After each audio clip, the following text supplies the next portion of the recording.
আমরা যত প্রশংসা করতে চাই, প্রশংসা করার উদ্দেশ্যটা কি? খাস বাংলায় বলে যে প্রশংসা করে একবারে উপরে উঠে গেছে, তারিখ গাইতে গাইতে একেবারে উপরে উঠে গেছে, বলে না? তাহলে প্রশংসার উদ্দেশ্য হলো উপরে উঠানো। এটা কোন ব্যবস্থা দেওয়া হয়েছে কিনা? আল্লাহ তাআলা কালামের কাছে দিয়েছেন যে ওয়ারাফা'না লাকা যিকরাক। আছে কোন সুযোগ? ওয়ারাফা'না লাকা যিকরাক,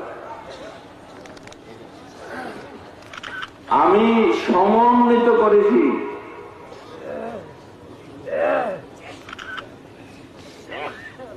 যত উপরে হতে পারে, যার ঊর্ধ্বে কোনো ধারণা করা যেতে পারে না,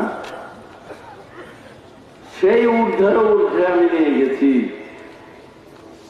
আপনার জিকির। হে বন্ধু, হে হাবিব সাল্লাল্লাহু আলাইহি ওয়াসাল্লাম, আপনার জিকিরকে আমি এত উপরে নিয়ে গেছি।